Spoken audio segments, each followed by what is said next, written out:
নমস্কার সবাইকে, আমি মন। আপনারা শুনছেন আমৃত্য ভালোবাসি তোকে, লিখেছেন সালমা চৌধুরী। পর্ব 52।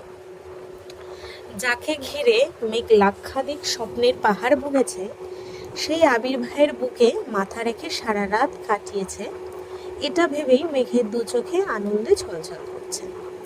বুকের ভেতর অজানা অনুভূতি জেগে উঠেছে। আবিরের হাতের দিকে তাকিয়ে মেঘের মন অধিকারতর পুলকিত হচ্ছে। মেঘ আর চোখে নিগৃহ দৃষ্টিতে আবিরের সুষিপ্ত দৃষ্টতায় কিছুক্ষণ তাকিয়ে রইল। চোখ সারানো বা পলক ফেরার কোনো বেমালুম ভুলে গেল। অজান্তেই কাদম্বিনীর ঠোঁটে লেগে আছে ললিত হাসি। মেঘের স্বাভাবিক চেহারা মুহূর্তের মধ্যেই লজ্জায় লাল হয়ে গেছে। ক্ষণে ক্ষণে আবিরের অভিমুখে চেয়ে থাকার শক্তি হারিয়ে ফেলেছে। দুর্ভিক্ষ আবেশে মেঘের চোখ টানছে। মনের বিরুদ্ধে নিজেকে আকৃষ্ট রাখার নির্বোধে চেষ্টা চালাচ্ছে। আচমকা মেঘের নিঃশ্বাস থমকে গেছে। মনের কোণে একটা গৌর প্রশ্ন উদ্ভূত হলো। মেঘ নিজেকে নিজে প্রশ্ন করল, আবির ভাইয়ের জ্ঞান কখন ফিরেছে? আর উনি কি সজ্ঞানে আমায় ধরেছেন নাকি ঘুমের ঘোরে? মেঘ শুকনো ঢোক গিলল। হুড় করে বুক কাঁপছে, সাথে লজ্জায় রাঙা হয়ে আছে কাদম্বিনীর উজ্জ্বল চেহারা। এভাবে আর থাকা সম্ভব হচ্ছে না। মেঘের হৃৎপিণ্ডের কম্পনে আবিরের যে কোনো সময় সজাগ হয়ে যেতে পারে। তাই মেঘ ঘুরে কাপা কাপা হাতে আবিরের হাতটা সরিয়ে কোনো রকমে উঠল। চুল ঠিক করে ওয়াশরুম থেকে ফ্রেশ হয়ে বেরিয়ে মাথায় ওড়না দিতে দিতে তাড়াতাড়ি দরজা খুলে দিল। হাতে ফোন নেই কোনো ঘড়ি। কত বেলা হয়েছে তা বোঝার উপায়ও নেই। মেঘের দরজা খোলার শব্দে তানভীর হকচকিয়ে উঠল। এসে ধীর কণ্ঠে শুধালো, ভাইয়ার জ্ঞান ফিরেছে? মেঘ শান্ত স্বরে বলল, মনে হয় ফিরেছে, এখন ঘুমাচ্ছেন। ভাই বোনের কথোপকথন শুনে রাকিবের ঘুম ভেঙে গেছে। তড়িঘড়ি করে উঠে উত্তেজিত কণ্ঠে প্রশ্ন করল, আবির উঠেছে? মেঘ এপাশ ওপাশ মাথা নেড়ে বলল, না। মেঘ সাইড হয়ে দাঁড়াতেই রাকিব আর তানভীর রুমে ঢুকলো। ওদের হালকা পাতলা কথাতে আবিরের ঘুম ভেঙে গেছে। আবির চোখ পিটপিট করে একে একে তানভীর, রাকিব আর মেঘের দিকে তাকালো। সম্পূর্ণ রুমে একবার চোখ বুলিয়ে আবির পুনরায় তানভীর আর রাকিবের দিকে তাকিয়েছে। রাকিব ভ্রু কুচকে গম্ভীর মুখ করে আবিরের দিকে তাকিয়ে আছে। আবির এক মুহূর্ত চেয়ে থেকে অকস্মাৎ মলিন হাসল। আবিরের হাসি দেখে রাকিবের মেজাজ গরম হচ্ছে। ফোঁস করে শ্বাস ছেড়ে রাকিব মেঘকে উদ্দেশ্য করে স্বাভাবিক কণ্ঠে বলল, মেঘ, তুমি একটু বাইরে যাও তো। মেঘ সরু নেত্রে রাকিবকে দেখে সাথে সাথে তানভীরের দিকে তাকালো। তানভীর চোখ দিয়ে ইশারা করতেই মেঘ চুপচাপ রুম থেকে বেরিয়ে গেছে। রাকিব রাগী স্বরে বলল, তানভীর, দরজাটা বন্ধ কর। রাকিবের কথা মতো তানভীর তাই করল। রাকিব আশেপাশে তাকিয়ে হঠাৎই এগিয়ে গিয়ে রুমের এক কর্নার থেকে একটা পাইপ মাথার উপর তুলে দ্রুত আসতে গেলে আবির চেঁচিয়ে ওঠে, এই! তানভীর রাকিবের দিকে তাকিয়ে সহসা ছুটে গিয়ে পেট বরাবর শক্ত করে ধরে বলল, কি করছো তুমি? রাকিব রাগান্বিত কণ্ঠে বলল, ওর যে হাত আর পাটা ঠিক আছে, ওইটাও ভেঙে ফেলবো। মরার যখন এত শখ, তাহলে ভালো করেই মারি। তানভীর ধীর কণ্ঠে রাকিবকে বলল, থাক, বাদ দাও, এমনিতেই ভাইয়ার অবস্থা খারাপ। রাকিব পাইপ হাতে নিয়ে আবিরের কাছে আস্তে আস্তে রাগে কটকট করে বলল, তোর ফাটা মাথা আরো ফাটিয়ে দিব? আবিরের ঠোঁটে এখনো হাসি লেগেই আছে। আবির মৃদু স্বরে বলল, তোর ইচ্ছে হলে দে ফাটিয়ে। রাকিব গম্ভীর মুখ করে বলল, আবির, তোর সাহস দেখে আমি অবাক হয়ে গেছি। তুই কিভাবে পারলি এমন কাজ করতে? আবির ভ্রু গুটিয়ে মুখ ফুলিয়ে বলল, আমি ইচ্ছে করে করছি নাকি? রাকিব পুনরায় বলল, মেঘ কি বলছে না বলছে, তুই এতেই চটে গিয়ে মরতে চলে গেলি। তুই কি ভাবছিলি তুই মরে গেলে সব কিছুর সমাধান হয়ে যাবে? আমাদের আশা পর্যন্ত অপেক্ষা করতে পারতি। মেঘ বললেই হলো। প্রয়োজনে মেঘকে বিয়ের আসর থেকে উঠিয়ে এনে হলেও তোর সাথে বিয়ে দিব। আর কোনো ছেলেকে সামান্য পছন্দ করে বলাতে তুই এমন কাণ্ড করে বসলি? মেঘের মনে যত যেই থাকুক সবগুলোকে মেরে সেখানে তোর বসতি স্থাপন না করলে আমিও রাখিব না। আবির মুচকি এসে বলল, আমার মেঘ আমারই ছিল, আমার আছে, আর আমৃত্য আমারই থাকবে।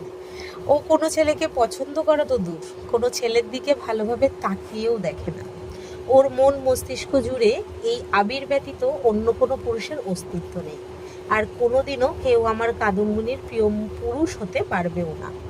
এই কনফিডেন্স আমার আছে। রাকিব বলল, তাহলে মিনহাজের থেকে ফুল নিল যে? আবির বলল, ফুল নিতে দেখছিস? রাকিব বলল, না, কিন্তু। আবির বলল, ছবি যা দেখছিস সবগুলোতে মিনহাজ ওকে ফুল অফার করেছে, কিন্তু আমার মেঘ সেই ফুল ছুঁয়েও দেখেনি। তারপর ওই ছেলের সাহস কিভাবে হলো এভাবে মেঘকে ফুল দেওয়ার? এটা ওদের প্ল্যান ছিল। ওরা ছবি তুলে ফেসবুকে পোস্ট করার প্ল্যান করেছিল, যাতে সেটা আমার চোখে পড়ে। কিন্তু আমি ওখানে চলে যাওয়াতে ওরা থতমত খেয়ে ফেলেছে। রাকিব বলল, তুই এসব কিভাবে জানিস? মেঘ বলছে। আবির বলল, আমি আগে থেকেই সব জানি, তাছাড়া মেঘও কিছুটা বলেছে। রাকিব বলল, হারামি, তুই যদি আগে থেকেই সব জানতিস তাহলে অ্যাক্সিডেন্ট করতে গেছিলি কেন? আবির গম্ভীর কণ্ঠে বলল, আমি মেঘকে বেশি কিছুই বলতাম না, বরং ওদের সাথে আড্ডা দিয়ে আমি ওকে নিয়ে চলে আসতাম। কিন্তু ওই ছেলের এক্সট্রা কেয়ার দেখে সঙ্গে সঙ্গে পায়ের রক্ত মাথায় উঠে গেছিল। না বুঝেই হুট করে প্রশ্ন করে বসি, মেঘ সেই ছেলেকে পছন্দ করে কিনা। আর 100% জায়গায় 100% কনফিডেন্স ছিল মেঘ না বলবে। অন্তত আমার চোখের দিকে তাকিয়েও কোনোদিনও মিথ্যে কথা বলতে পারবে না। কিন্তু ও যখন আমার চোখে চোখ রেখে হ্যাঁ বলল, তখন এক মুহূর্তের জন্য মনে হচ্ছিল আকাশটা বোধহয় আমার মাথায় ভেঙে পড়েছে। আমি দাঁড়িয়ে থাকার শক্তি পাচ্ছিলাম না। আমি আগে থেকেই জানি এসব কিছু ওদের প্ল্যান। ওরা আমার মুখ থেকে কিছু শুনতে চাচ্ছে, কিন্তু ওর হ্যাঁ শোনার পর নিজের উপর নিয়ন্ত্রণ হারিয়ে ফেলেছিলাম। যখন বুঝতে পেরেছি এখানে থাকাটা রিস্ক, তখনই আমি সেখান থেকে চলে গেছি। একটু শান্ত থাকলেই মাথাটা ঠিক হয়ে যেত, তাহলে এভাবে অ্যাক্সিডেন্ট করতে হতো না। আরে বাবা, আমি ইচ্ছেকৃত অ্যাক্সিডেন্ট করিনি। আমি যেখানে জানি ও আমার, সেখানে অ্যাক্সিডেন্ট করে মরতে বসা বোকামি ছাড়া কিছুই না। রাকিব বলল, তো করলি কিভাবে? আবির বলল, ফাঁকা রাস্তা, মন খারাপ, তাই আমি মোটামুটি ভালো স্পিডেই বাইক চালাচ্ছিলাম। প্রায় জনমানব শূন্য এক জায়গায় হুট করে এক পাগল বাইকের সামনে চলে আসছে। পাগলের অবস্থা তো জানিসই, রাস্তার মাঝখানে এদিকে সেদিকে ছুটাছুটি করছে। যখন বুঝতে পারছি পাশ কেটে যাওয়া কষ্টকর হবে, ততক্ষণে প্রায় কাছাকাছি চলে গেছি। পাগলের আলামত দেখতে দেখতে স্পিড ব্রেকার খেয়ালই করিনি। আচমকা ব্রেক করাতে স্পিড ব্রেকারে ধাক্কা লাগছে। এমনিতেই মাথা ভর্তি দুশ্চিন্তা, ধাক্কা খাওয়ায় বাইক কন্ট্রোল করার কথা ভুলেই গেছিলাম। এরপর কি হয়েছে জানি না। তানভীর তপ্তস্বরে বলল, বড় আব্বু কাল বেশি কিছু বলেনি, আজকে তোমার খবরই আছে। আবির মলিন হেসে হঠাৎই সূক্ষ্ম নেত্রে তানভীরের দিকে তাকিয়ে প্রশ্ন করলেন, তুই ওদের কিছু করিসনি তো? রাকিব হেসে বলল, বেশি কিছু করেনি, জাস্ট 2 দফায় হালকার উপর ঝাপসা আপ্যায়ন করেছে আর কি। আবির সূক্ষ্ম দৃষ্টিতে তাকিয়ে পুনরায় শুধালো, রাকিব যা বলছে সত্যি? কি করছিস তুই? তানভীর চোখ নামিয়ে মৃদুস্বরে বলল, যা করার তাই করেছি, তোমার তাদের নিয়ে ভাবতে হবে না। আবির বলল, এখন কোথায় আছে? তানভীর বলল, আছে কোনো এক জায়গায়। আবির বলল, তুই বন্যার সামনে মেরেছিস? তানভীর বলল, হ্যাঁ। আবির বলল, তোরে আমি কি বুঝাইছিলাম তানভীর, আর তুই এটা কি করলি? তানভীর বলল, আমি এত মেপে চলতে পারবো না ভাইয়া, ওইটা পাবলিক প্লেস না হলে আর রাকিব ভাইয়ারা আমায় না আটকালে গতকাল ওইখানেই ওই ছেলেকে খুন করতাম। আবির শান্ত স্বরে বলল, যুদ্ধ হয় সমানে সমানে, ওরা যতই লাফালাফি করুক না কেন, তোর আমার কাছে ওরা এখনো অনেক ছোট। তানভীর ফোঁস করে শ্বাস ছেড়ে গম্ভীর কণ্ঠে বলল, ছোট হয়ে বড়দের মতো আচরণ করছে, তাই আমিও আমার রূপ দেখিয়েছি।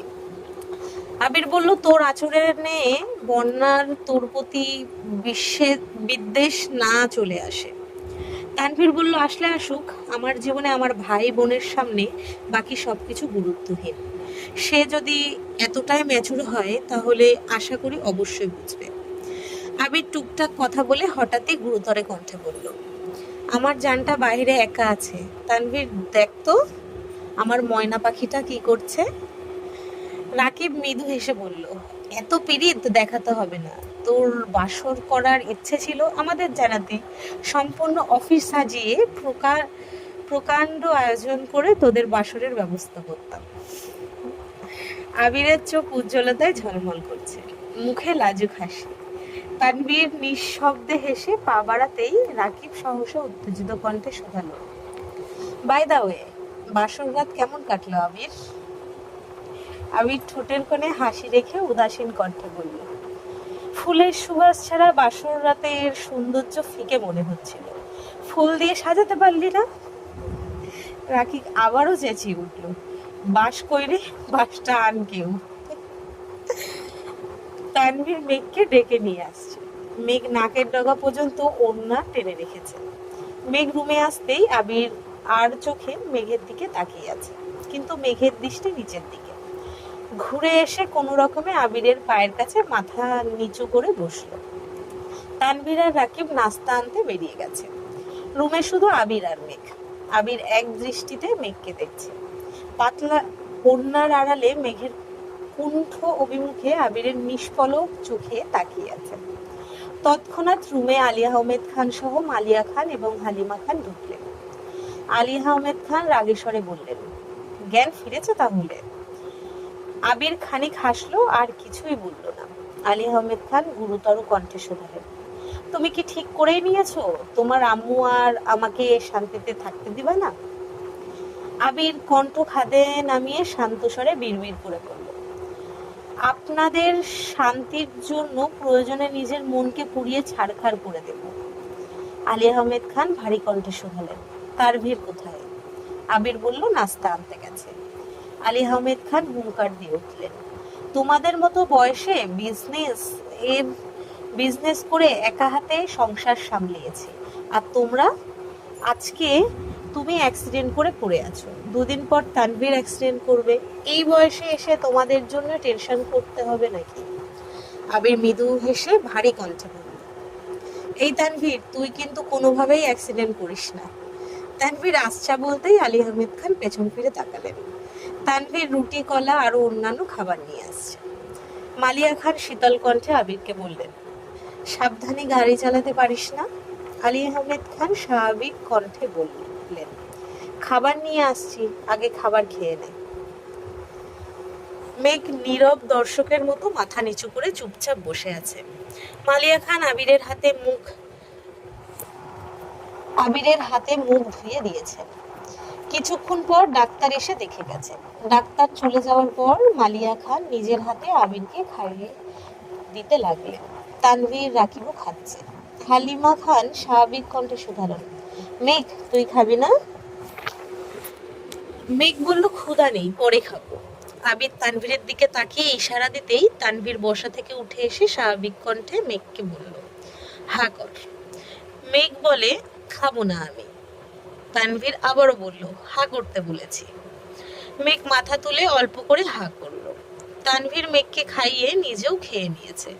খাওয়া শেষ হওয়ার 10 মিনিটের মধ্যে জান্নাত আর আবিরের ফুপ্পি রুমে ঢুকলো। ওনাদের দেখে সবাই আশ্চর্য নয়নে তাকিয়ে আছে। আলী আহমেদ খান বোনের দিকে এক পলক তাকিয়ে ভারী কণ্ঠে বললেন, তুই এখানে? তোদেরকে খবর দিয়েছে। জান্নাত ধীর কণ্ঠে বলল, আসসালাম আলাইকুম, আমার ভাইয়া আমাদের খবর দিয়েছেন। মাহমুদা খান কোনো কথা বললেন না। ভেতরে এসে আবিরের দিকে তাকিয়ে তপ্ত স্বরে বললেন, এখন শরীর কেমন? আবির আর চোখে মেঘের দিকে তাকালো। সহসা স্বাভাবিক কণ্ঠে জবাব দিল, আলহামদুলিল্লাহ ভালো। আলী আহমেদ খান গম্ভীর কণ্ঠে শুধালেন, তোমার ভাইয়াকে? জান্নাত রাকিবের দিকে তাকিয়ে অল্প হেসে বলল, রাকিব ভাইয়া।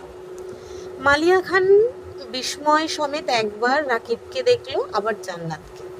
হুবহু চেহারার মিল না থাকলেও দুজনের চোখ দেখতে একই রকম। মালিয়া খান কণ্ঠ ভারী করে প্রশ্ন করলেন, তুমি রাকিবের কেমন বোন?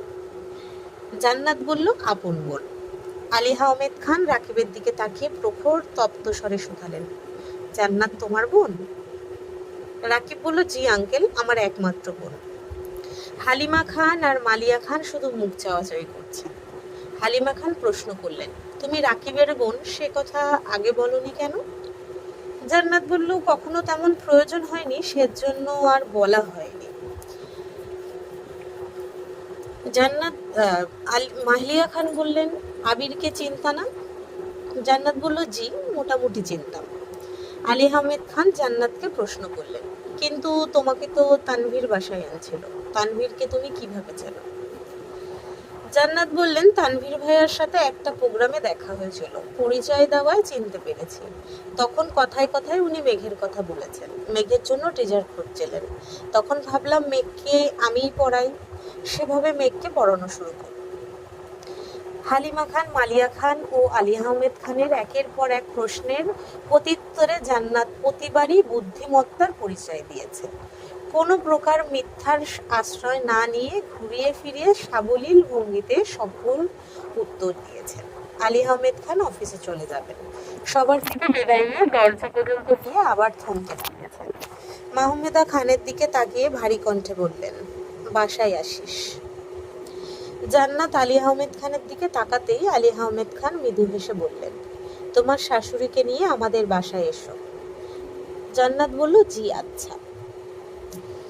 হাসপাতালের বেডে চোখ বন্ধ করে শুয়ে আছে আবির। গতকাল অ্যাক্সিডেন্টের পর থেকে তানভীরের কাছেই আবিরের ফোন ছিল। তানভীর আবিরের মাথার পাশে ফোনটা রেখে বেরিয়ে গেছে। রাকিবও চলে গেছে। বাসায় ফিরে ফ্রেশ হয়ে অফিসের উদ্দেশ্যে রওনা দিয়েছে।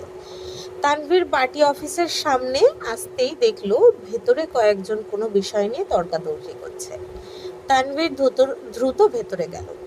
আজ থেকে 15 দিন আগে সংঘটিত এক প্রোগ্রামের ছোটখাটো ভুলভ্রান্তি নিয়ে 2-4 জন কথা বলছিল। সেটা এক পর্যায়ে তর্কে রূপ নিয়েছে। তানভীর প্রথমে শান্ত হয়ে থামানোর চেষ্টা করছে, কিন্তু কারো থামার নাম নেই। অল্প বয়সে সবার রক্তই গরম থাকে, কারো মুখ থেকে সামান্যতম কথাও কেউ সহ্য করতে পারে না।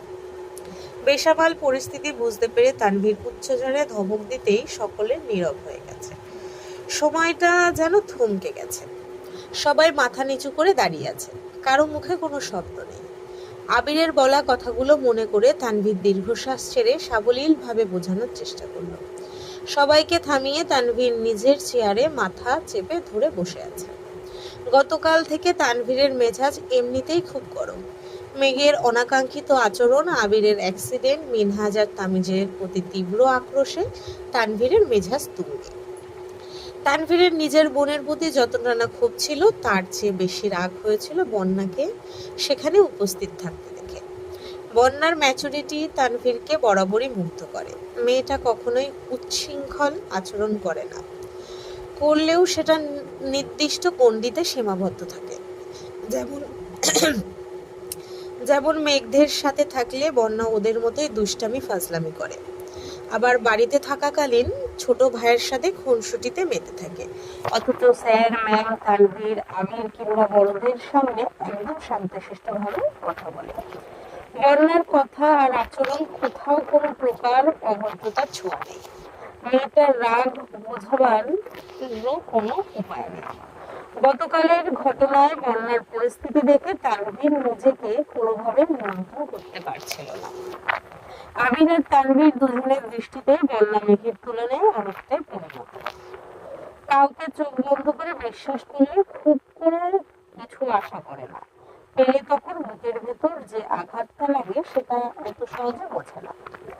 তানভীরের ক্ষেত্রেও এমনটাই হয়েছে। বন্যার প্রতি তানভীরের অন্ধ বিশ্বাস ছিল। বন্যা মেঘের সাথে থাকলে মেঘ কখনো ভুল বা অন্যায় কিছু করবে না, সেই বিশ্বাসটা বন্যা নষ্ট করে দিয়েছে। নিজেকে নিয়ন্ত্রণ করতে না পেরে বাধ্য হয়ে রাতে বন্যার উপর নিজের রাগ ঝেড়েছে। যদিও পরে সবটাই জেনেছে, কিন্তু তখন কল দেওয়ার মতো পরিস্থিতি ছিল না। বন্যাকে ফোন দেবে ভাবতেই পকেটে থাকা ফোনটা ভাইব্রেট হতে শুরু করলো। পকেট থেকে ফোন বের করতেই বন্যার নামটা ভেসে উঠল। অমনি তানভীরের অষ্টকূট প্রশস্ত হলো। মাথা যন্ত্রণা, মনের অশান্তি যেন মুহূর্তেই গায়েব হয়ে গেছে। ফোন রিসিভ করে তানভীর মোলায়েম কণ্ঠে বলল, আসসালাম আলাইকুম। বন্যা ভয়ে ভয়ে বলল, ওয়ালাইকুম আসসালাম। আবির ভাইয়া কেমন আছেন? তানভীর বললেন, আলহামদুলিল্লাহ ভালো, শুধু হাতে পায়ে আর মাথায় ব্যান্ডেজ করা, তবে বিন্দাস আছে। বন্যা বলল, সরি। তানভীর বলল, ও মা, সরি বলছো কেন? বন্যা বলল, এমনি। ভাইয়া কি এখনো হাসপাতালে? তানভীর বলল, হ্যাঁ, কালকে সম্ভবত বাসায় নিয়ে যেতে পারবো। বন্যা বলল, মেঘ কোথায়? তানভীর বলল, হাসপাতালেই আছে। বন্যা বলল, আপনি কোথায়? তানভীর বলল, আমি পার্টি অফিসে আসছি। তুমি কি করতেছ? বন্যা বলল, ভার্সিটিতে আসছি। মেঘ কি আজ বাসায় যাবে না? তানভীর বলল, ও মনে হয় বাসায় ফোন রেখে আসছে, কথা বলতে পারছি না। আমি হাসপাতালে গিয়ে বোনকে কল দিব, তখন কথা বলে নিও। বন্যা বলল, আচ্ছা, আর একটা কথা জিজ্ঞেস করব? তানভীর বলল, তোমার বন্ধুদের কথা বাদ দিয়ে যা ইচ্ছা জিজ্ঞেস করতে পারো। বন্যার মুখ বন্ধ হয়ে গেছে। গত রাতেই তানভীর নিষেধ করেছিল, কিন্তু ভার্সিটিতে এসে দুই বন্ধুকে না পেয়ে বন্যার মনটা খুঁতখুঁত করছে।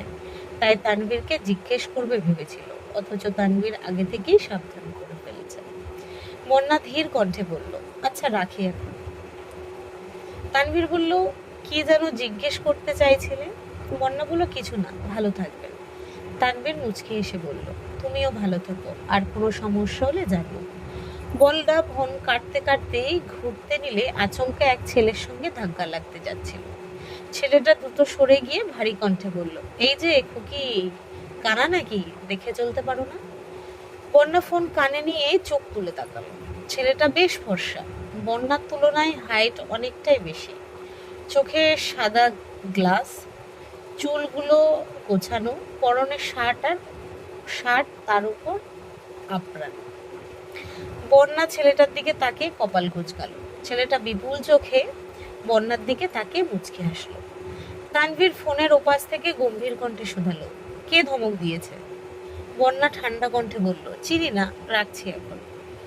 ছেলেটা কয়েক মুহূর্ত স্থির থেকে বন্যার দিকে তাকিয়ে তাকিয়ে চলে যাচ্ছে। বন্যাও সূক্ষ্ম নেত্রে ছেলেটার দিকে তাকিয়ে আছে। ছেলেটার চালচলনের হঠাৎ পরিবর্তন দেখে বন্যার মনে খটকা লাগছে। তাছাড়া বন্যা যেখানে দাঁড়িয়েছিল সেখান দিয়ে সচরাচর কেউ হাঁটাচলাও করে না। তবে ওই ছেলে কেন এদিকে আসবে? ছেলেটাকে দেখেই বোঝা যাচ্ছে ক্লাসের দিক থেকে সিনিয়র হবে, কিন্তু আগে কখনো এই ছেলেকে দেখেছে কি না সেটা মনে করতে পারছে না। ছেলেটা অনেকটা দূরে চলে গেছে। বন্যা আবারও ঘাড় ঘুরিয়ে তাকালো। বন্যার হঠাৎই মিনহাজের সাথে প্রথম দেখার ঘটনা মনে পড়ে গেছে। মিনহাজ ইচ্ছেকৃত ধাক্কা দিতে এসে নিজেই যেমন ভাব নিয়েছিল, তেমনি এই ছেলেও নিজে অন্য রাস্তায় এসে আবার ধমক দিয়ে বসল। বন্যা এখন নিজের উপর বড্ড রাগ হচ্ছে। একটু আগে বিষয়টা খেয়াল করলে ছেলেটাকে অন্তত পক্ষে দুটা কথা বলতে পারত। তানভীর পুনরায় কল করছে। বন্যা কল রিসিভ করা মাত্রই তানভীর আতঙ্কিত কণ্ঠে শোধালো, কি হয়েছে? কে কি বলেছে? বন্যা বলল, তেমন কিছু না। তানভীর বলল, সত্যি কথা বলো, আসবো আমি? বন্যা বলল, আরে না, সত্যি কিছুই হয়নি, আপনার আসতে হবে না। তানভীর বলল, আর ইউ শিওর? বন্যা বলল, ইয়েস। তানভীর বলল, ঠিক আছে, ক্লাস শেষ করে বাসায় চলে যাও। বন্যা বলল, জি আচ্ছা, রাখছি। বন্যা কল কেটে আবারও তাকালো। ততক্ষণে ছেলেটা কোথায় যেন চলে গেছে। এর মধ্যে লিজা আর মিষ্টি এসে বন্যার মাথায় গাঁটটা মেরে উত্তেজিত কণ্ঠে প্রশ্ন করল, কি রে, তুই কি লিফাত ভাইয়ার প্রেমে পড়ছিস? বন্যা কপাল কুঁচকে রাশভারী কণ্ঠে শোধালো, লিফাত ভাইয়া আবার কে? লিজা হেসে উত্তর দিল, ওই যে একটু আগে যার সাথে কথা বলছিলি, যার দিকে একমাত্রই তাকিয়েছিলি, তিনি হচ্ছেন লিজাত ভাইয়া, 4th বর্ষের কেমিস্ট্রি ডিপার্টমেন্টের ফার্স্ট বয়। উনি যে কত মেয়ের ক্রাশ তার কোনো হিসেব নেই। এমনি আমারও ক্রাশ। তা কি কথা বলছিলি রে? বন্যা রেগে বলল, কোনো কথা বলিনি, তোর ক্রাশের সাথে কথা বলতে আমার বয়েই গেছে। আর একটা কথা, তোর ক্রাশের কি ক্যারেক্টারের সমস্যা আছে বুঝলি? লিজা দাঁতে দাঁত চেপে কট কট করে বলল। তুই আমার ক্রাশকে নিয়ে একদম বাজে কথা বলবি না। বন্যা বলল, বলতে চাইও না, এমনি তোদের সাথেও কথা বলতে চাই না, বাই। বন্যা ক্লাসে চলে গেছে। বন্যার পিছু পিছু মিষ্টি আর লিজাও ছুটেছে। এদিকে আলী আহমেদ খান চলে যাওয়ার পর আরো 2-3 ঘন্টা মাহমুদা খান হাসপাতালে ছিলেন। আবিরকে যতটা সম্ভব বুঝিয়েছেন। মালিয়া খান আজ কম বেশি কথা বলেছেন। হালিমা খানের সাথেও পরিচিত হয়েছেন। প্রায় 1টার দিকে ওনারা বাসার উদ্দেশ্যে চলে গেছেন। মালিয়া খান আর হালিমা খান দুজনেই বাসায় যাওয়ার জন্য বলেছেন, কিন্তু প্রত্যুত্তরে মাহমুদা খান কিছুই বলেননি। এত বছরের দূরত্বের পর হুট করে ওই বাড়িতে চলে যাওয়ায় ওনার কাছে স্বাভাবিক বিষয় না। এই বাড়ির সাথে জড়ানো আবেগগুলো কেমন যেন শক্ত পাথরে মুড়িয়ে আছে। সেই পাথর না গললে স্বাভাবিক সম্পর্ক গড়ে ওঠা অসম্ভব ব্যাপার। আলী আহমেদ খান মুখ রক্ষার খাতিরে বোনকে বাসায় যেতে বললেও দুই ভাবি খুব আন্তরিকতার সহিত বাসায় যাওয়ার জন্য বলেছেন। দুপুরের পরপরই ইকবাল খান, আকলিমা খান, মাদি হাসপাতালে আসছে। আবিরের অসুস্থতার কথা তানভীর বলতে চায়নি, তবে ইকবাল খান বারবার জোর করায় বাধ্য হয়ে বলেছেন। বলতে দেরি হলেও তাদের রওনা দিতে দেরি হয়নি। মিম আর আদি সারা রাস্তা কেঁদে কেঁদে এসেছে। আবিরের সাথে মিম খুব কম কথা বলে। হুটার দেখা না হলে মেম ইচ্ছেকৃত সামনেও পড়ে না, তবে ভাইয়ের প্রতি ভালোবাসার কোনো কমতি নেই তার। অন্যদিকে আদির আবদার করার একমাত্র জায়গা আবির। আবিরের থাকাকালীন ও ভিডিও কল দিয়ে প্রতিনিয়ত বলতো, ভাইয়া এটা নিয়ে এসো, ওটা নিয়ে এসো, কবে আসবা। এখনো তাই করে। হাসপাতালে এসে আবিরের অবস্থা দেখে দুই ভাই বোনই থ মেরে গেছে। মাথায় হাতে পায়ে ব্যান্ডেজ দেখে আটকে উঠল। এমন অবস্থায় বাস্তবে কাউকে দেখেনি তারা, এই প্রথমবার আবিরকে দেখছে। আকলিমা খানও অনেক বেশি আতঙ্কিত হয়েছেন। আবিরকে দেখেই আত্মনাদ শুরু করেছেন। ইকবাল খান স্তব্ধ হয়ে দাঁড়িয়ে আছেন, কিছুই বলতে পারছেন না। ওনার চোখে ভেসে উঠেছে বহু বছর আগে আলী আহমেদ খানের অ্যাক্সিডেন্টের পরের দৃশ্য। তখন আলী আহমেদ খান অ্যাক্সিডেন্ট করে প্রায় 6 মাস বিছানায় ছিলেন। একই রূপে নিজের ভাইপোকে কখনো দেখতে হবে, এটা ইকবাল খান কখনো কল্পনাও করেনি।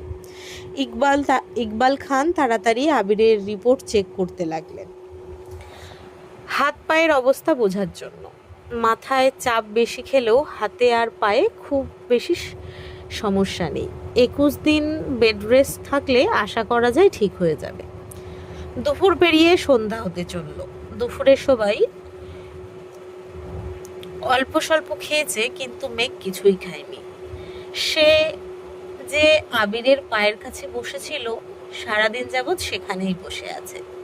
2 হাতে 2 হাঁটু আঁকড়ে ধরে হাঁটুর উপর কাত করে মাথা রেখে অমত্ত আখিতে আবিরের অভিমুখে চেয়ে আছে। নাক অব্দি ওড়না টানা, আখি যুগল স্থির, প্রয়োজনের বাইরে একবারের জন্য পলক ফেলছে না। কখনো কখনো চোখের কান্নিজ দিয়ে অনর্গল গড়িয়ে পড়ছে নোনা জল। অতি স্বর্ণপণে চোখের পানি মুছে আবারও চেয়ে আছে আবিরের দিকে। সারাদিনে খাবো না ব্যতীত মেঘের মুখ থেকে আর কোনো কথা বের হয়নি। সকাল থেকেই আবির ক্ষণে ক্ষণে মেঘকে দেখছে, কিন্তু আজ তার কিছু বলার সামর্থ্য নেই। আম্মু মামুনের সামনে মেঘকে যে দুটা কথা বলবে সেই পরিস্থিতিও নেই। কেউ আবিরের পাশ থেকে উঠে যাচ্ছেও না। বিকেলে হালিমা খান আকলিমা খানদের সাথে বাসায় গিয়ে রাতের জন্য রান্না করে সন্ধ্যায় আবারও হাসপাতালে আসছেন। ইকবাল খান সাথে আসছেন। আলী আহমেদ খানও অফিসে থেকে সরাসরি হাসপাতালে আসছেন। মালিয়া খান আর মেঘ দুজনেই সারাদিন হাসপাতালে ছিল। আবির ঘুমাচ্ছে দেখে কেউ ডাকেনি। হালিমা খান এসে থেকে মেঘকে খাওয়ানোর চেষ্টা করছেন। আলী আহমেদ খান নিজেও 2 বার খাওয়ার কথা বলেছেন, কিন্তু মেঘ নিশ্চুপ বসে আছেন। বাধ্য হয়ে হালিমা খান তানভীরের নাম্বারে কল দিয়েছেন। তানভীর কল রিসিভ করতেই হালিমা খান বিরক্তি ভরা কণ্ঠে বললেন, কোথায় তুই? তানভীর উত্তর দেওয়ার আগেই হালিমা খান পুনরায় বলে উঠলেন, যেখানেই থাকিস হাসপাতালে এসে তোর বোনকে খাইয়ে রেখে যা, আমি তোর বোনের সাথে আর পারবো না। তানভীর বলল, আচ্ছা আসতেছি, তুমি কিন্তু বনুর সাথে রাগারাগি করো না। হালিমা খান বললেন, তোর আর তোর বাপের আদরে মেয়েটা দিন দিন আরো বেশি জেদি হইতেছে। তানভীর বলল, আমি এখনই আসতেছি। 20 মিনিটের মধ্যে তানভীর হাসপাতালে আসছে। মেঘ তখনও গুটিসুটি মেরে বসে আছে। তানভীর ঢুকতে মেঘ নেড়েচড়ে বসলো। তানভীর ভারী কণ্ঠে বলল, খাচ্ছিস না কেন? মেঘ বলল, খিদে নেই। তানভীর বলল, বললেই হলো। তানভীর প্লেটে খাবার বেড়ে মেঘের সামনে ধরতে মেঘ খাবো না বলে তানভীরের দিকে তাকালো। তানভীরের অগ্নিদৃষ্টি দেখে মেঘ কিছু বলার সাহস পেল না, চুপচাপ খাওয়া শুরু করলো। তানভীরও মেঘের সামনে চেয়ার নিয়ে বসে আছে। তানভীর চাইলেও মেঘকে কিছু বলতে পারছে না, আবার না বললেও থাকতে পারছে না, কারণ মেঘের এরকম আচরণ বাসার মানুষের চোখে সন্দেহের সৃষ্টি করবে। সবাই যখন নিজেদের মধ্যে কথা বলছিল, ওই ফাঁকে তানভীর একবার মেঘকে বাসায় যাওয়ার কথা বলেছে। ঠান্ডা মাথায় বুঝিয়েওছে, কিন্তু মেঘের মাথা দিয়ে না করেই যাচ্ছে। তানভীর যখন বুঝতে পেরেছে মেঘকে রাজি করানো সম্ভব না, তখন বাধ্য হয়ে হালিমা খানকেও থাকতে বলেছে। মেঘ, হালিমা খান আর তানভীর ছাড়া বাকিরা বাসায় চলে গেছে। রাকিব অফিস শেষে হাসপাতালে আসছে, তবে হালিমা খান উপস্থিত থাকায় কেউ কোনো প্রকার উল্টোপাল্টা কথা বলছে না। তানভীর আর রাকিব কিছুক্ষণ বসে তারপর বেরিয়ে গেছে। অনেকক্ষণ পর তানভীর 2 কাপ চা নিয়ে রুমে আসছে। 1 কাপ মালিয়া খান আর 1 কাপ মেঘকে দিয়ে তানভীর নিজের ফোনটা মেঘকে এগিয়ে দিয়ে স্বাভাবিক কণ্ঠে বলল, তোর বান্ধবীর সাথে একটু কথা বলিস। মেঘ চায়ের কাপে চুমুক দিয়ে গতকালের ঘটনাগুলো ভাবছে আর মনে মনে নিজেকে বকা দিচ্ছে। গতকাল হাসপাতালে আসার পর থেকে মেঘের মস্তিষ্কে আবির্ভাব ব্যতীত আর কেউ নেই। 2-1বার বন্যার কথা মনে হলেও ফোন বাসায় ফেলে আসায় কল দিতে পারছিল না। মেঘ চা শেষ করে রুম থেকে বেরিয়ে বন্যাকে কল দিয়েছে। মেঘ বলল, আসসালাম আলাইকুম। বন্যা বলল, ওয়ালাইকুম আসসালাম। কি রে, কেমন আছিস? শুনলাম আবির ভাইয়া অ্যাক্সিডেন্ট করেছেন, এখন কেমন আছেন? মেঘের গলা দিয়ে কথা বের হচ্ছে না, ফুপিয়ে ফুপিয়ে কাঁদছে। বন্যা শান্তস্বরে বলল, এই মেঘ, কাঁদছিস কেন? মেঘ কাঁদতে কাঁদতে বলল, আজ আমার জন্য আবির ভাইয়ের এই অবস্থা হয়েছে। আমি কেন এমন করলাম? আমি এত বোকা কেন বন্যা? বন্যা মোলায়েম কণ্ঠে বলে উঠল, তুই বোকা না, তোর মনটা খুব অস্থির। থাক, কাঁদিস না। ভাইয়া এখন কেমন আছেন বল। মেঘ বলল, ডাক্তার 21 দিন বেড রেস্ট থাকতে বলেছেন। 21 দিন পর আবার টেস্ট করলে বোঝা যাবে ঠিক হয়েছে কিনা। বন্যা বলল, কালকে নাকি বাসায় নিয়ে যাবে। মেঘ বলল, হ্যাঁ, কিন্তু। বন্যা বলল, কিন্তু কি? মেঘ বলল, উনি গতকাল থেকে আমার সাথে কোনো কথা বলছেন না, হঠাৎ চোখে চোখ পড়লেও সঙ্গে সঙ্গে চোখ সরিয়ে নেন। আমি কি করব এখন? বন্যা বলল, ওনার রাগ করাটা স্বাভাবিক কিছু নয়। এক ছেলের সাথে খেলছিলি বলে ক্লাস 5-এ থাকাকালীন যে লোক তোর গালে থাপ্পড় মারতে পারেন, সেখানে তুই এক ছেলেকে ভালোবাসিস বলার পর কিভাবে ভাবিস পরিস্থিতি শান্ত থাকবে? মেঘ বলল, উনি আমায় থাপ্পড় মারলেও আমি এতটা কষ্ট পেতাম না যতটা কষ্ট এখন হচ্ছে। নিজের উপর আর মিনহাজের উপর এত রাগ হচ্ছে। বন্যা বলল, এখন অন্তত পক্ষে শান্ত থাকিস প্লিজ, আর কোনো ভুল করিস না। তোর ভাই মিনহাজদের যা করার করে ফেলছে। মেঘ বলল, মানে? বন্যা বলল, গতকাল থেকে মিনহাজদের কোনো খোঁজ নেই, ফোন বন্ধ, আজ ক্লাসেও আসেনি। তোর ভাই বলছে 3 দিন পর নাকি ওদের খোঁজ পাবো। আমাকে এই বিষয়ে কিছু জিজ্ঞেস করতে নিষেধ করেছেন। মেঘ বলল, কি বলছিস এসব?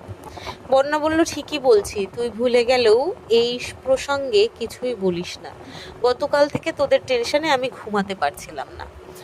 মেঘ আর বন্যা প্রায় 30-40 মিনিট কথা বলার পর ফোন রেখে তানভীরকে ফোন দিয়ে আসছে। কোনো রকমে রাত কাটিয়ে সকাল থেকেই আবিরকে বাসায় নিয়ে যাওয়ার তোড়জোড় লেগেছে। ডাক্তার চেক আপ করে রিলিজ দেওয়া মাত্রই বাসার উদ্দেশ্যে রওনা দিয়েছে। এ অবস্থায় সিঁড়ি দিয়ে ওঠানামা করতে সমস্যা হবে, বিধায় আবিরের জন্য নিচের একটা গেস্ট রুম গোছানো হয়েছে। আপাতত কিছুদিন ওখানেই থাকবে, পা ঠিক হলে ওপরে চলে যাবে। মেঘও নিজের রুমে চলে গেছে। আবিরের দিকে যতবার তাকায় ততবারই মেঘের নিজের প্রতি ঘৃণা হয়। মেঘ বাসায় ফিরে সেই যে রুমে ঢুকেছে, সন্ধ্যার পর হয়ে গেছে, অথচ মেঘ একবারের জন্য নিচে আসছে না। আদি 2-3 বার দরজা পর্যন্ত গিয়ে মেঘকে ডেকে এসেছে, কিন্তু মেঘ আসে না। বাধ্য হয়ে মিম মেঘের রুমে গেল।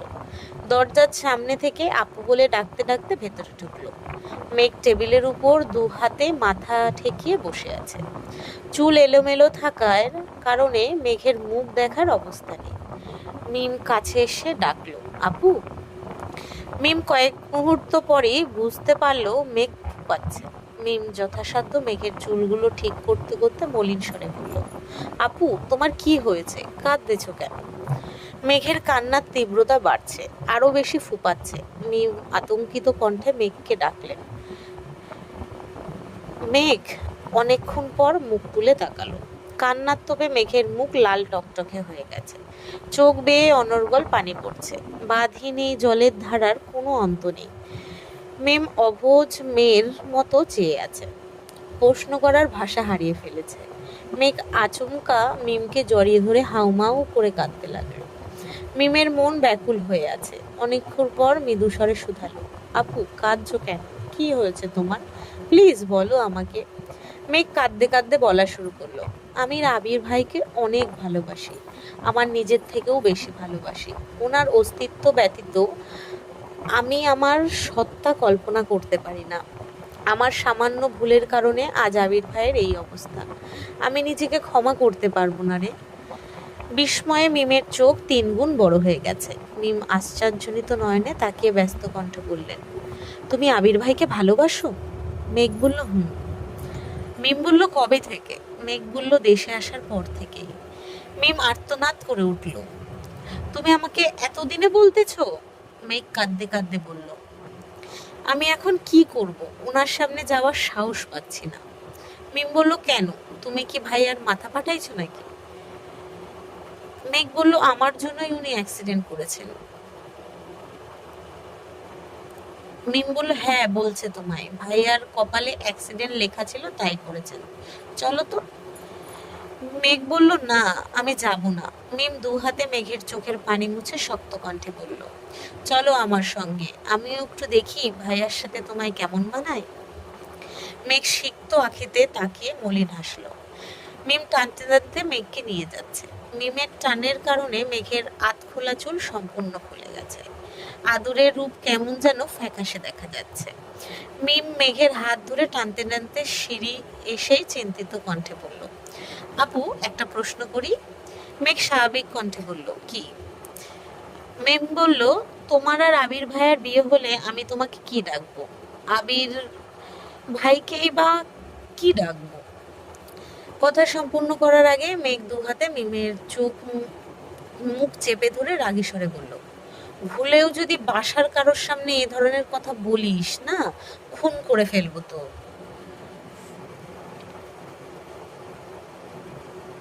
মিম বলল, কেন? মেঘ বলল, পরে বলবো। মিম বলল, আচ্ছা ঠিক আছে। মিম আর মেঘ আবিরকে দেখার জন্য ড্রয়িং রুম পেরিয়ে গেস্ট রুমে আসছে। দরজায় দাঁড়িয়ে মিম হালকা করে কাশি দিল। আবির তখন পূর্ণ মনোযোগ দিয়ে ফোন দেখছিল।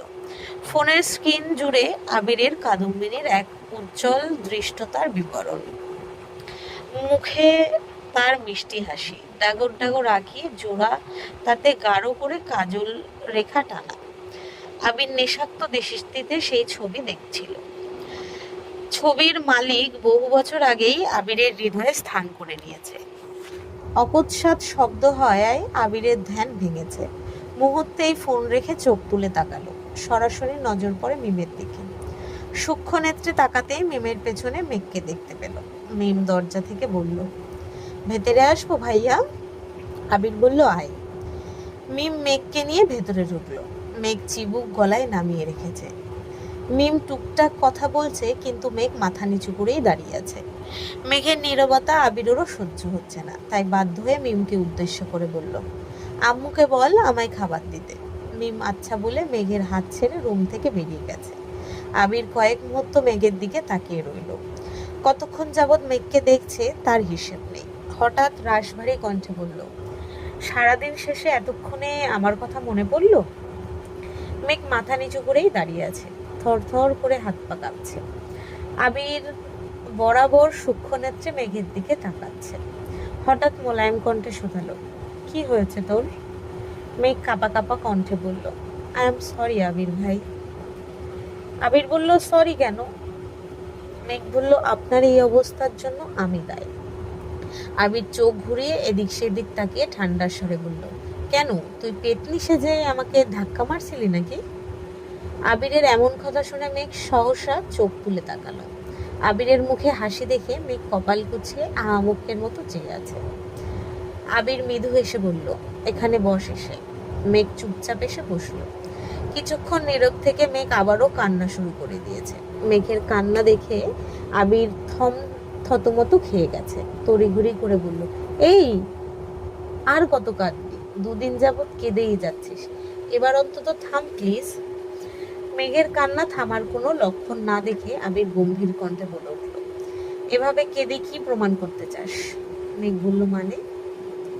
আবির বলল, আমি তোকে মারি, তোকে কাঁদাই, এসব প্রমাণ করতে চাস? মেঘ বলল, না। আবির বলল, তাহলে এভাবে কাঁদছিস কেন? আমি কি মরে গেছি? মেঘ সঙ্গে সঙ্গে আবিরের মুখ চেপে ধরে হুঙ্কার দিয়ে উঠল, আপনাকে সাবধান করে দিচ্ছি, মরার কথা কখনো মুখে নেবেন না। আবির আলতোভাবে মুখে রাখা হাত মেঘের হাতের উপর রেখে হাতটা কিছুটা সরিয়ে ঠোঁটে হাসি রেখে বলল, আর তুই যে এভাবে কাঁদছিস সেবেলায়? মেঘ কাঁদতে কাঁদতে আবারও বলতে শুরু করলো, আমি ভুল করেছি, আমায় মাফ করে দিন প্লিজ। আমি আর কখনো এমন কাজ করব না। মিনহাজদের সঙ্গে আর কখনো কথা বলবো না, কারো সাথেই মিশবো না। আবির রাগান্বিত কণ্ঠে বলল, ভুল তুই না, বরং আমি করেছি। আমার সেদিন বড় ভাইয়ের দায়িত্ব পালন করা উচিত ছিল। মেঘ চিৎকার করে উঠল, মানে? আবির বলল, আমার উচিত ছিল সামনে দাঁড়িয়ে মিনহাজের প্রপোজ করার স্টাইলটা দেখা, তাকে সাপোর্ট করা।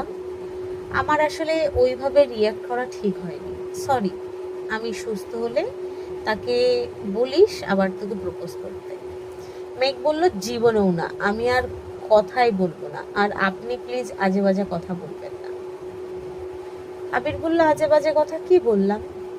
মেঘ বলল, কিছু না। এমন সময় মিম খাবার নিয়ে ভেতরে ঢুকলো। আবিরের হাতে মেঘের হাত দেখে মেঘ জোরে গলা খাকানি দিয়ে বলল, আমি আসতে পারি? আবির তড়িঘড়ি করে মেঘের হাত ছেড়ে দিল। মেঘ কিছুটা নড়ে চড়ে বসেছে। মিম খাবার টেবিলে রেখে যেতে যেতে ঠান্ডার স্বরে বলল, আমি এখন চলে যাচ্ছি, পরে আবার আসবো কিন্তু। মেঘ টেবিল থেকে প্লেট নিয়ে আবিরের দিকে এগিয়ে ধরল। খাইয়ে দেবে নাকি আবির ভাই নিজে খেতে পারবেন, এ নিয়ে কনফিউশনে পড়ে গেছে। আবির ভুরু কুচকে ভারী কণ্ঠে বলল, খাইয়ে দে। মেঘ ঢোক গিলে উষ্ণ স্বরে চলে গেল, আমি খাইয়ে দেব? আবির বলল, আশেপাশে কি আমার বউকে দেখতে পাচ্ছিস? পেলে আমার বউকে প্লেটটা দে, সেই না হয় খাইয়ে দেবে। মেঘ ফোঁস করে শ্বাস ছেড়ে রাগী স্বরে বলল, হয়েছে, বউকে খুঁজতে পারবো না। সারাদিন বউ বউ করলে আমি বড় আব্বুর কাছে বিচার দিব। আবির বলল, কি বিচার দিবি? মেঘ বলল, বলবো আপনি পাগল হয়ে গেছেন। আবির বলল, বলিস, আমিও বলবো। মেঘ বলল, কি বলবেন? আবির বলল, তোকে যে রাস্তাঘাটে মানুষ প্রপোজ করে বেড়ায় সেটা বলবো। মেঘ বলল, আমাকে প্রপোজ করেনি, আর যদি করেও তাতে আপনার কি? আপনার মতো না তো, আপনি যে গোপনে বউ বাচ্চা রাখছেন। আবির বলল, তার মানে আমার বউ বাচ্চা আছে এটা তুই মেনে নিচ্ছিস? মেঘ বলল, না, জীবনেও মানব না। আবির হেসে বলল, এখন কি খাওয়াবেন? মেঘ বলল, হুম। মেঘ আবিরকে মুখে তুলে খাইয়ে দিচ্ছে, ফাঁকে ফাঁকে আবির ফুপ্পির বিষয় নিয়ে টুকিটাকি কথা বলছে। এখন বাসায় আনলে ঠিক হবে কি না, কিভাবে আনবে সেসব বিষয়ে কথা বলছে। মেঘের খাওয়ানো শেষে চলে যেতে নিলে মিম আবারও ছুটে আসছে। মিটিমিটি হেসে বলল, এত তাড়াতাড়ি খাওয়ানো শেষ? মেঘ মিমের মাথায় গাঁটটা মেরে রাগী স্বরে বলল, রুমে চল, তোর ঠোঁট দুটা সেলাই করতে হবে। মিম হেসে আবিরকে উদ্দেশ্য করে বলল, ভাইয়া এখন ঘুমাও তুমি, আমরা চলে যাচ্ছি। মেঘরা যাওয়ার কিছুক্ষণ পর আলী আহমেদ খান আবিরকে দেখতে রুমে আসছেন, সাথে মালিয়া খানও আসছেন। আবির আলী আহমেদ খানকে উদ্দেশ্য করে বলল, আব্বু একটা কথা বলবো? আলী আহমেদ খান বলল, বলো। আবির বলল, আপনি কি ফুপ্পিকে বাসায় আনতে চাচ্ছেন? আলী আহমেদ খান বলল, আমি আসতে বলেছি, তার ইচ্ছা হলে আসবে। আবির বলল, এভাবে বললে ফুপ্পি কোনোদিনও আসবে না, ভুলে যাবেন না উনি আপনারই বোন। আপনি যদি সত্যি চান ফুপ্পি বাসায় আসুক, তাহলে ফোন দিয়ে ভালোভাবে দাওয়াত দেন, ফুপ্পিদের বাসার সবাইকে নিয়ে আসতে বলুন। আর যদি না চান তবে ভবিষ্যতে মুখ রক্ষার্থে কখনো দাওয়াত দিবেন না প্লিজ। আজকের পর্ব এই অবধি। যদি সবার ভালো লাগে লাইক কমেন্ট শেয়ার করো। যদি ইউটিউব থেকে শুনছো তো সবাই সাবস্ক্রাইব করো, যদি ফেসবুক থেকে শুনছো তো পেজটাকে সবাই ফলো করে দিও। আজ আসছি, ধন্যবাদ সবাইকে।